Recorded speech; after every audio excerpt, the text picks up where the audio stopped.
Today, as we've been going through, my throat was dry.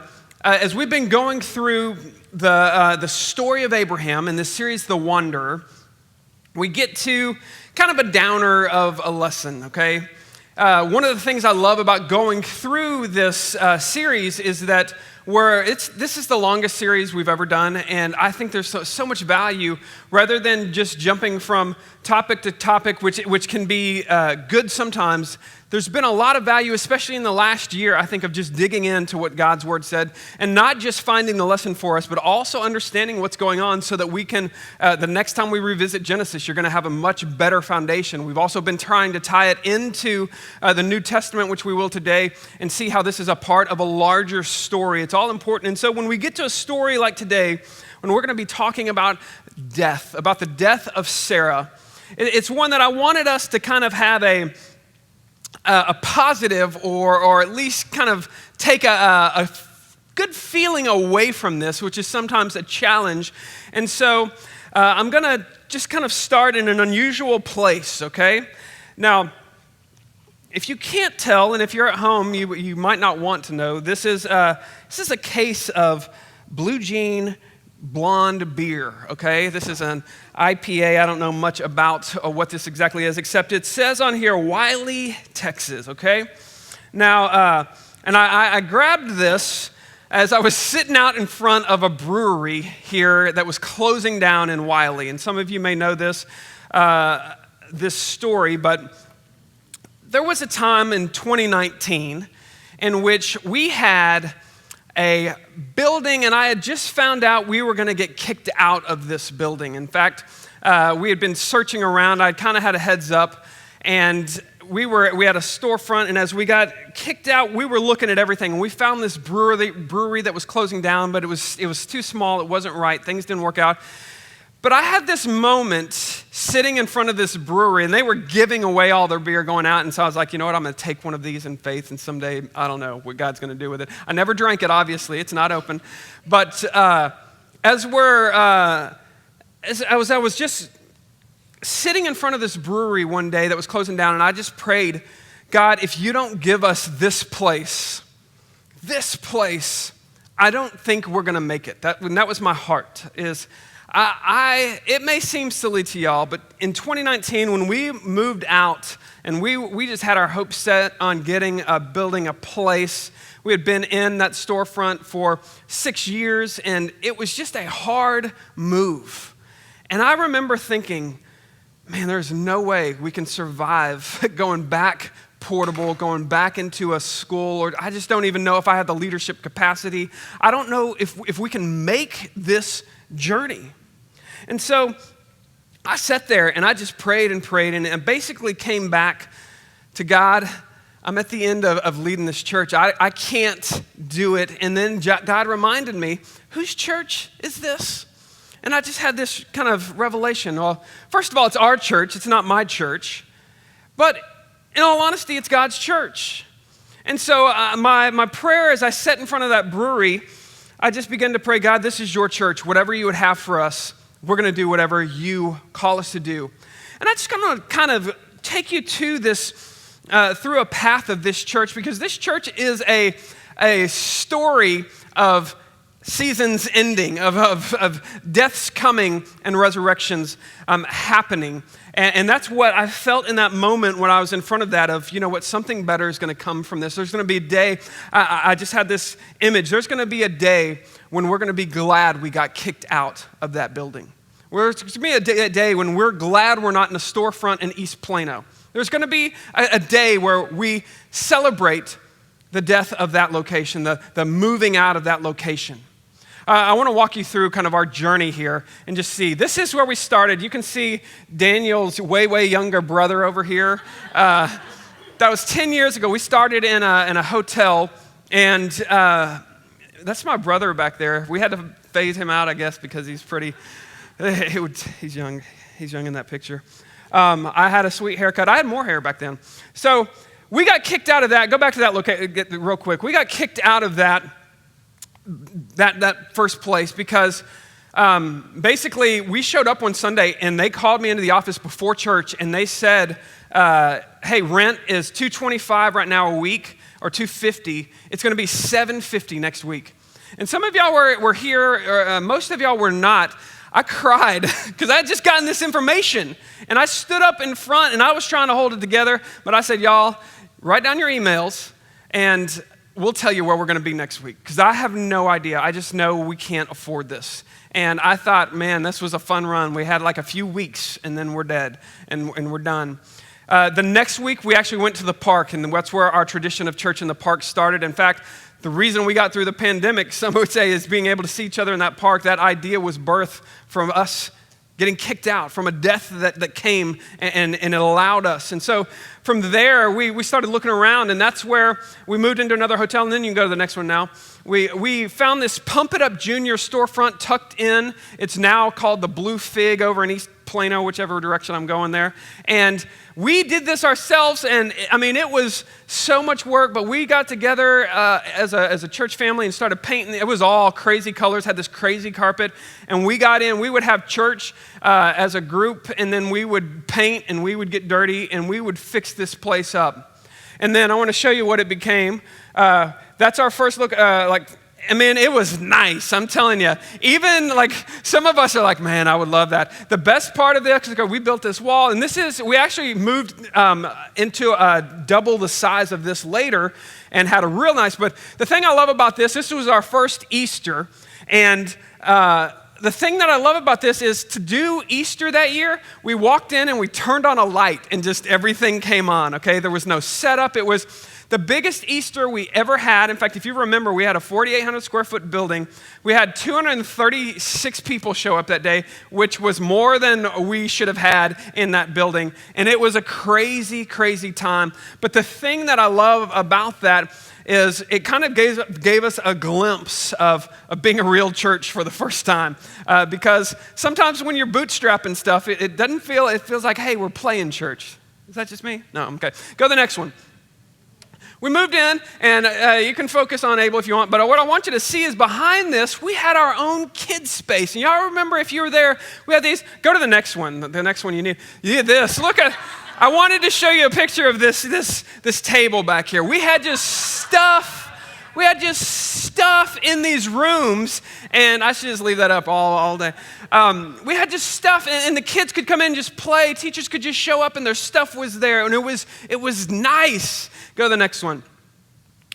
We had so much energy, we could think of things like this was a trunk or treat. That's Reggie. I think he's Run DMC there. I'm not sure exactly, or Flavor Flav, I don't know. But we had these events, and one of the things that we've kind of noticed getting back going, and some of you are like, oh, that looks like fun.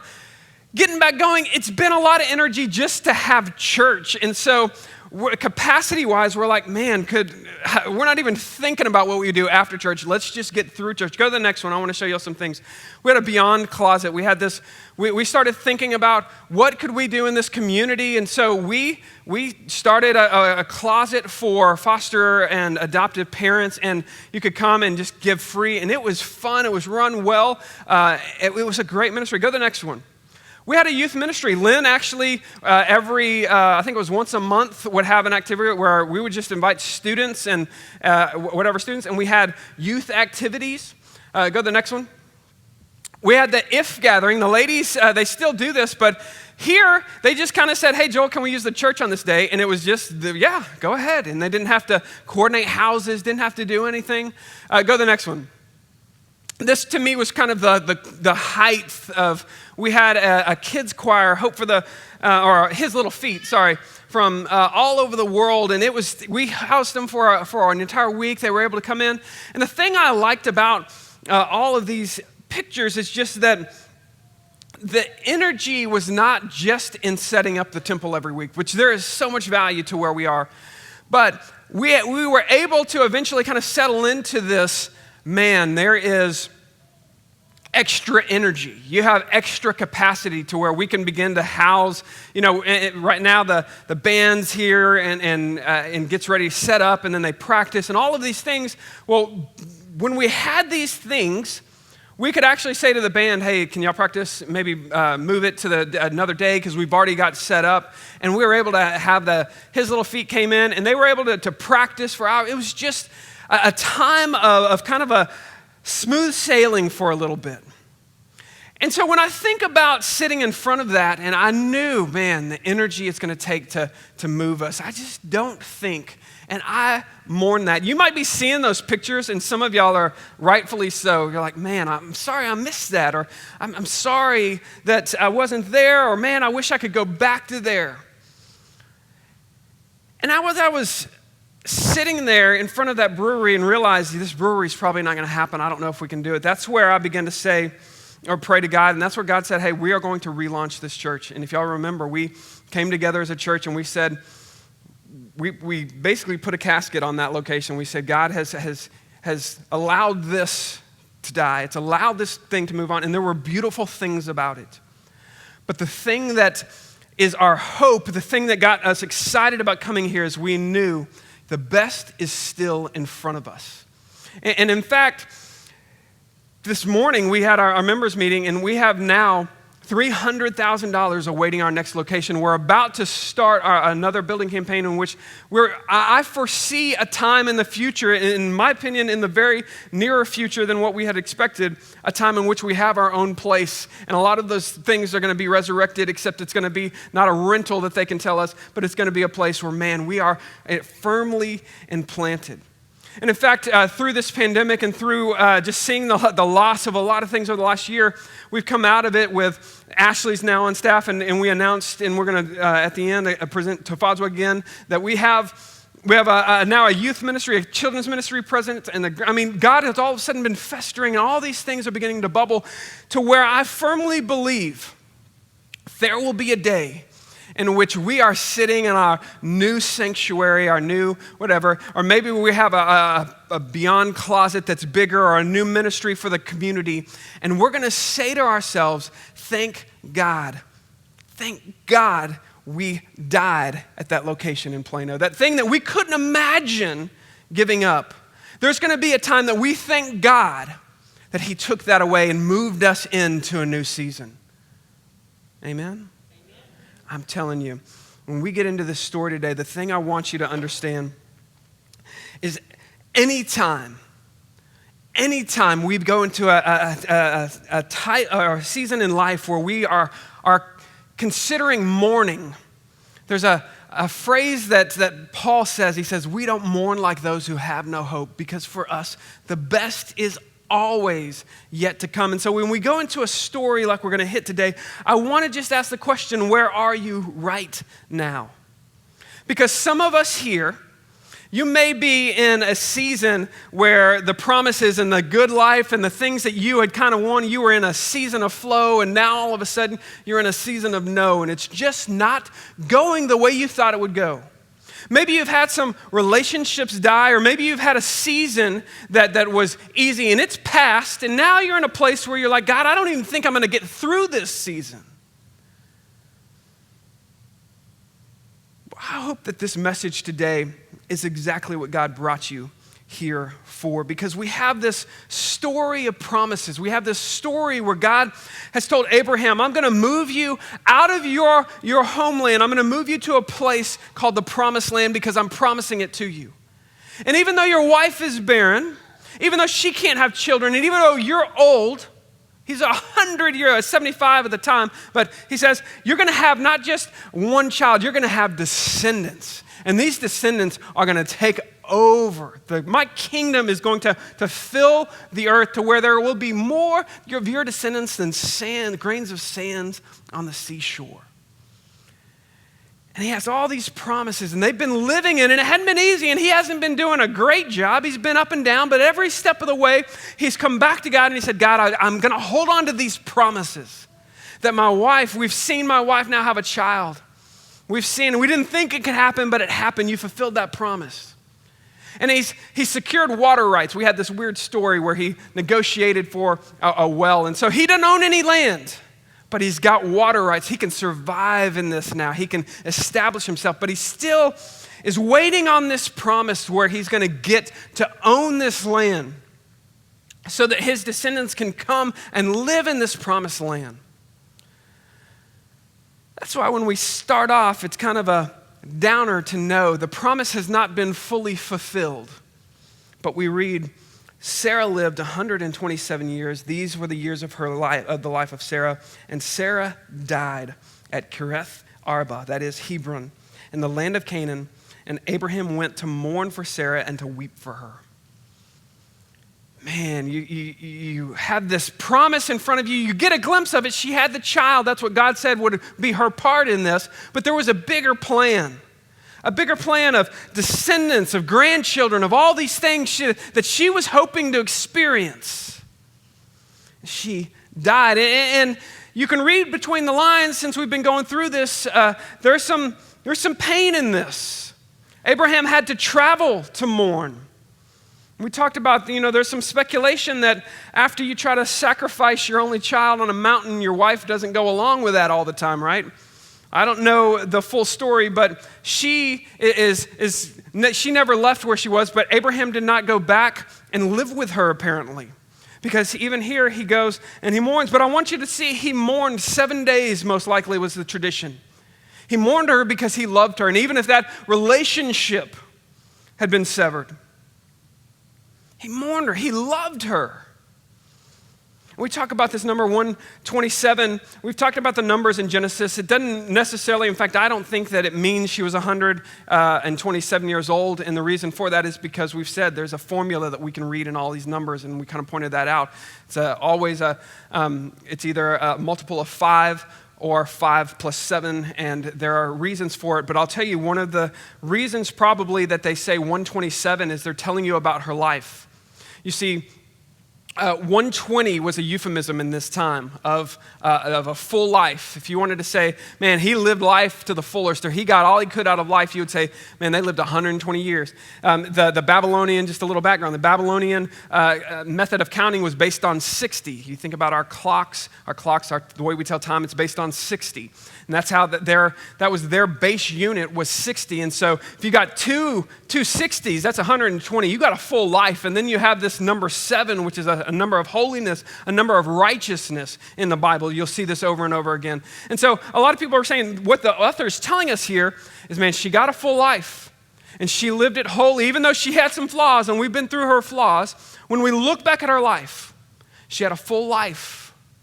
And she clung to God as best she could, and she really did please and honor God with her life, but she still died. She passed away before seeing this. Now, usually a family in this time would go to your homeland. You would return back home wherever you were to bury your loved ones.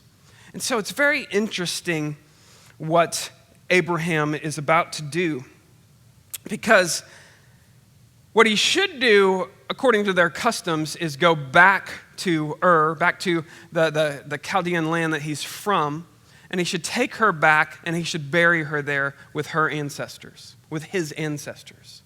But he does not do that. It says, Abraham rose up from his dead. He's mourning, so he's probably prostrate, and said to the Hittites, and I know some of you, I'm just going to stop you here. Some of you are like, Hittites? The Hittites aren't in southern Mesopotamia. They're in northern Mesopotamia. Listen, there's a Hebrew translation, good reason for this. Okay, the Hebrew is sons of Heth. Okay, so likely this may not be the actual Hittite empire. It could be the sons of Heth, or it could be a pocket of Hittites when it was a big empire. And so there were Hittites that did travel down. I know y'all were gonna, I couldn't move on before I at least explain this to you. So there is archaeology is kind of in the middle. It could be either of these. It could be that they just had some that went south and were kind of a little alienated. Abraham says, I'm a sojourner. He goes to the Hittites. He goes to the sons of Heth. He goes to these people living in the promised land that own it. He didn't own it, but they've allowed him to live there, and they've seen he's blessed. He's blessed them being there. Abraham rose up and he said to the Hittites, I'm a sojourner and foreign among you. Give me property among you for a burying place, that I may bury my dead out of my sight. And the Hittites answered Abraham, hear us, my Lord. You are a prince among us. Bury your dead in the choicest of tombs. None of us will withhold from you to hinder you from burying your dead. Notice what they didn't do is they didn't offer him any land of his own. I said, you can't buy it, but you can do anywhere. You can bury her anywhere. And it's hard in this time, it's hard now to buy land. Believe me, we're trying. It's hard to acquire land, especially as a foreigner in this time. This would have been something that would be very unusual to sell land to a foreigner, but yet God had this promise. And for the first time, Abraham decides he's in mourning. He is not, he's sad, but he decides, you know what? God brought me to this land. She didn't get to see it, but I think in his mind, he says, I want to buy land. I want to see a piece of this promise. And so he says to them, for the first time, he really begins to press in. Abraham rose and he bowed to the Hittites, the people of the land. And he said to them, if you are willing that I should bury my dead out of my sight, hear me. Entreat for me Ephron, the son of Zohar, that he may give me the cave of Machpelah. I did not say that right, and I'm not gonna. Which he owns at the end of his field. For the full price, let him give it to me in your presence as property for the burying place. And so he's going through the formal process. This is actually a treaty being made. I know, exciting stuff. He's probably at the city gate, which is where all the elders and the people would have been gathered. And he's saying this out loud so that everybody can hear him. And he's saying, I want to talk to the guy who owns this, Ephron. I want him here, and I want him to sell me that land that's at the end, or that cave that's right near the place where I've been staying, and that's right in the area he's been. Now, Ephron was sitting among the Hittites, and Ephron the Hittite answered Abraham, in the hearing of all of the Hittites, so this is a formal response, and all who went to the city gate, no, my lord, hear me. I give you the field. I give you the cave that is in it, and the sight of my sons and the people I give it. Bury your dead. But notice he doesn't offer to sell the land. He says, just give it. He said, I'll just give it to you. Just take it. Abraham bowed down before the people of the land, and he said to Ephron in the hearing of the people of the land, but if you will, hear me. I give you the price of the field. Accept it from me that I may bury my dead. They're going back and forth in this negotiation. Ephron answered, my lord, listen to me. A piece of land is worth 400. He's being a little cheeky here, okay? He's like, okay, if I'm going to sell this land, I'm going to get what it's worth, okay, or get what I want out of it. He says, my lord, what is 400 shekels of silver? What's between you? I mean, they're both rich, so he's saying, what's 400? So he's going to throw out a price. The price is expensive. He's going to throw out the price. What is that between? 400 shekels. What's that between you and I? Bury your dead. And Abraham listened to Ephron, and Abraham weighed out. He went and he got that amount. It's a lot of silver in this day. It's a lot of silver in any day. And he takes that amount and he weighs it out in front of everybody, and that he had named in the hearing of the Hittites 400 shekels of silver according to the weight. So the field of Ephron at Machpelah was to the east of Mamre, and this is important. It tells us that this is where he was staying in Mamre. In fact, Mamre is the place that Sarah had first gotten the promise that she's going to have a child, and so there's significance to Abraham. He's a little sentimental here. He says, I want that land, I want that cave. But what's significant is now he is saying, I don't care the price. He didn't haggle. He's mourning his wife. Whatever it costs, I'm going to get a piece of this promise. And she may not have seen it, but she's going to be buried there. She's going to live there for eternity. Her body is going to rest there. And so he buys this cave. And it reminds him every time he goes there of the good times. And though God did so much for him near the Oaks of Mamre, if you've been going through this. So Ephron of Machpelah, which was east of Mamre, the field where the cave was in, and all the people of the field, throughout the whole area, made it over to Abraham as a possession in the presence of the Hittites who were before him in the city gate. After this, Abraham buried his wife in the cave in the field of Machpelah, east of Mamre, that is Hebron, in the land of Canaan. And the field and the cave were made over to Abraham as property, as a burying place for the Hittites. In fact, all of the patriarchs would be buried here as well. In other words, this is a place now. No longer would he even consider going back to his homeland because this is now his homeland. He now has the promise fulfilled. Everything that God had told him would happen. You'll have a place of your own. You're going to have a child. You're going to have this. He's got it all. Everything God promised him. But as I look at your response, either you're thrilled by that response as he was, or maybe it's just not that thrilling of a sermon. But either way, his response was about like yours. This is not how I saw this going. Man, I knew I was going to get this promise, but what about Sarah? I thought I was going to enjoy it with her. I thought that I was going to be with my wife at the dinner table and eventually we'd have grandkids, and I thought it was going to go different than this. We often think of God's promises in our life, and we've got the plan of how it's going to play out. And according to our plan, it's pretty much a straight right. It's a straight graph going up and to the right.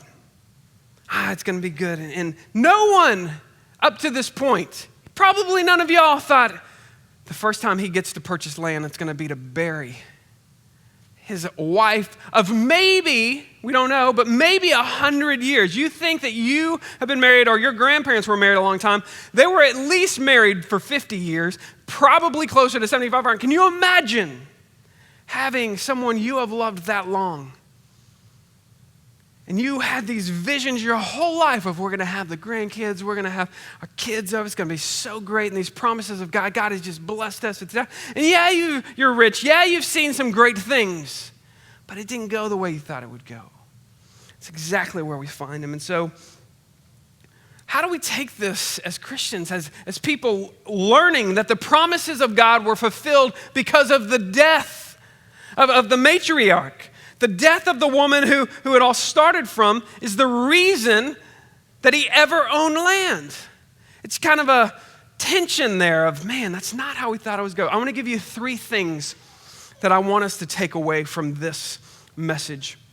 And I hope to encourage us even in a season that you're going through of struggle. Maybe you've seen a relationship die. Maybe you've seen a job that has turned sour. Maybe you're in a place where you're like, man, I was excited then, but the shine is worn off. First thing I want you to know is this, is we are eternal optimists. When we are Christians, we are eternal optimists.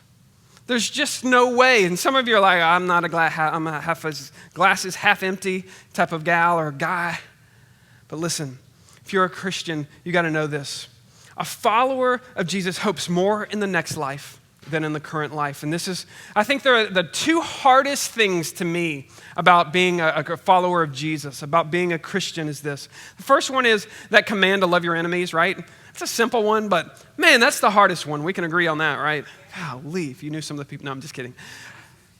But the second one is putting our hope and our life's trust in the next life more than this life. That is a hard thing to do. The writer of Hebrews writes about this story. I want you to hear in Hebrews 11:11 what it says. I don't know that I have this on the screen. I might, but I'm going to read from the New Living Translation, so it might be different than the screens. By faith, even though Sarah herself was barren and he was too old, he received, that is Abraham, received the ability to procreate because he regarded the one who had given the promise to be trustworthy. So in fact, children were fathered by one man. And this man was as good as dead. In other words, he was old and he wasn't going to have it. It was as good as dead, but like the number of stars in the sky and innumerable grains of sand on the seashore. And then it says in verse 13, but these died without receiving the things promised. They saw them from a distance and they welcomed them and they acknowledged that they were strangers and foreigners on earth. For those who speak in such a way, make it clear that they are seeking a homeland. Abraham and Sarah came seeking a homeland. In fact, if they had been thinking of the land that they had just left, they would have returned to it. When she died, they would have just gone back if they were all about living, I just want to be at home. But as it is, they aspired to a better land. And then he shifts and he says, that is a heavenly one. Therefore, God is not ashamed to be called their God, for he had prepared for them a city. You see, When we look back on this story, the New Testament authors, when they look back on this, they say a story of hope because we think it's the promised land is really about this piece of dirt that's in the Middle East. But what the writer of Hebrews is saying, listen, we've got another promised land, and it is an eternal promised land. And no matter what you're going through right now, you have been given a better life to come. No matter how awesome it is, right? Now, some of you, when you say, let's think about this life a little bit. Some of you, what do you think about life? Some of us would go negative and we think, man, if you knew my job and I see what's going on in this world here and then. It's really easy. We see the brokenness in this world. I don't see any beauty. I would encourage you, if that's you today, get a sweatshirt, maybe shorts. This is the perfect day for that. That's my favorite weather, shorts and a sweatshirt. Go outside. Watch the Cowboys just demolish today. Enjoy it. Saints aren't even playing today, which is great, okay? We don't have to bother watching them.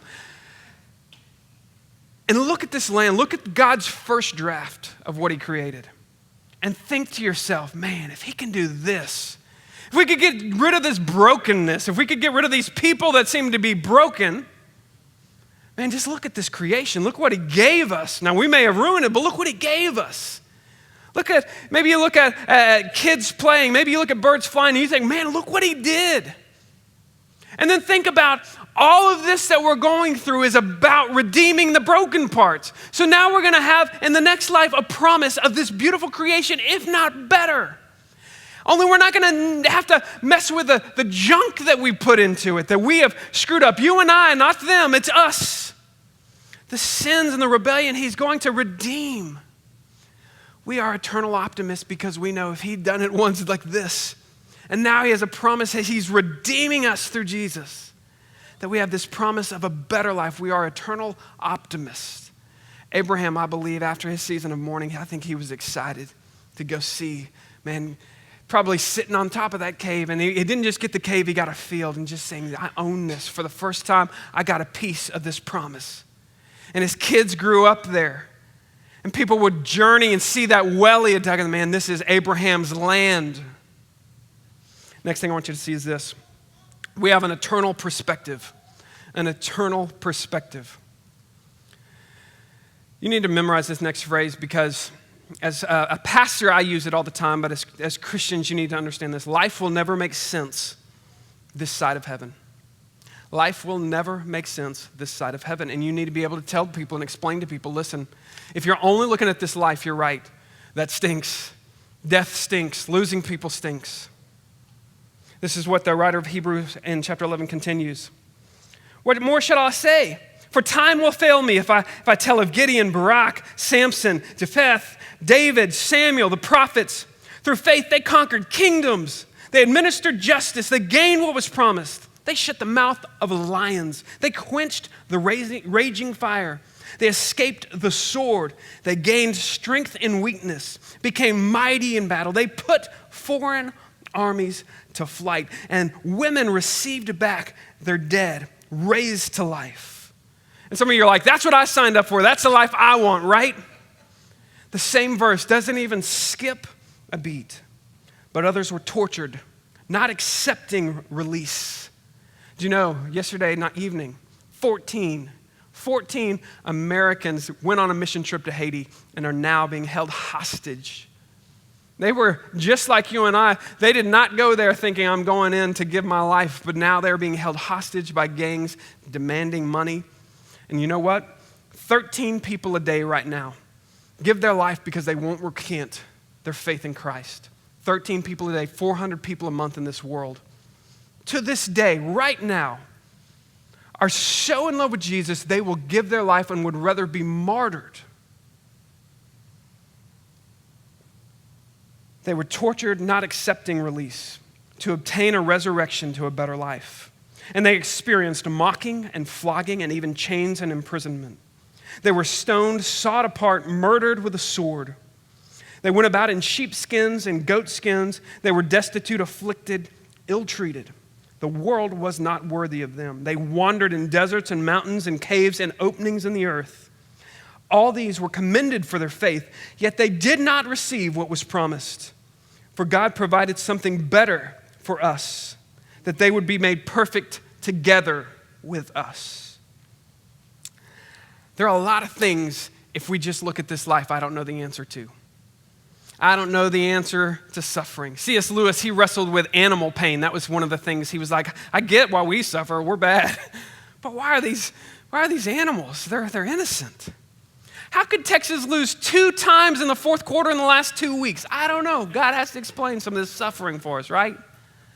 Now, I think about the things that we're going through, and it doesn't make sense this side of heaven. But you have to understand, as Christians, we don't just consider, we have an eternal perspective. And that is why, even those that say, I will not recant in this life because I have hope and a better life, you've got to understand, we are eternal optimists because we have an eternal perspective. Whatever you're going through right now, it is a blip. Your entire life, if I were to put a rope, think about eternity this way, it wouldn't even be the inch on the end of it when we roll it out and down to the next city and keeps going. When we think about the eternity God has promised us, our present sufferings aren't even worth mentioning. The last thing I want you to see is I want you to see that we have an eternal joy. We have an eternal perspective which gives us an eternal joy. In fact, I'm going to go ahead and invite the band up. And we're going to praise in just a second. We're going to sing a song of joy and of promises even after we've heard a message about losing and death. Because you see, when we have an eternal perspective, when we have an eternal hope, you've got to understand we get to enjoy the blessings of this life. This is what I love about eternity. If you focus your life more on the next life, you get this life included. Y'all realize that, right? If you focus on the fact you have eternity, you have no brokenness, but yet you have 72-degree days and whatever else God has thought to create for us. You have those things. There's no reason to live life without joy in this one because you get all of this. But you have an eternal perspective, so that means that you can enjoy your life right now. You can enjoy it knowing, hey, God gave you this life to enjoy. You can enjoy the weather today. You can enjoy sitting, and even if your kids are rebelling, even if your job is hard, even if everything else seems to be falling apart, you have a test this week, you've got all these things coming, the one thing you know is you can have hope for tomorrow. You can endure suffering knowing that it doesn't last, knowing that there's more to this. You can even mourn differently when you lose someone. When you see the worst thing we can conceive of is this death of someone in this life. We can enjoy life knowing that there is more to that. I think about this life and I think about what God has done. Well, I think there's going to be a time where we sit together and have a potluck. Remember those before when you could have potlucks? And we think to ourselves, I'm glad that location died, but here's what I want you to see.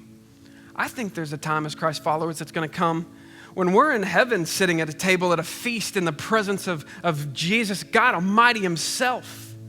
And we're going to look at each other and say, man, I'm so glad we died to that old life. I'm so glad that was just a glimpse. I'm glad that the old me isn't here. I'm glad that Jesus raised me to a new life with new promises and he fulfilled everything he said he was going to do. Man, I think that when we think about losing in this life, we should as Christians remember, man, we don't mourn. I'm going to close simply by reading 1 Thessalonians, and then Joey, I'll just have y'all play and we'll stand. Go ahead, let's stand as I read this.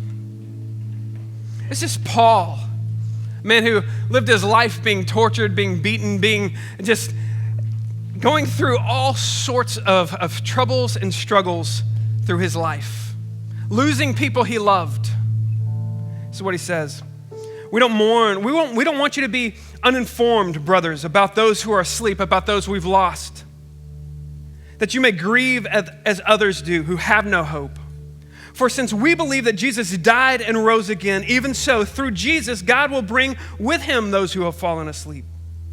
For this we declare to you by the word of the Lord, that we who are alive, who are left to the coming of the Lord, will not precede those who have fallen asleep. He says, even when we look at death, we don't mourn like those who have no hope, because we have the resurrection and the life in Jesus.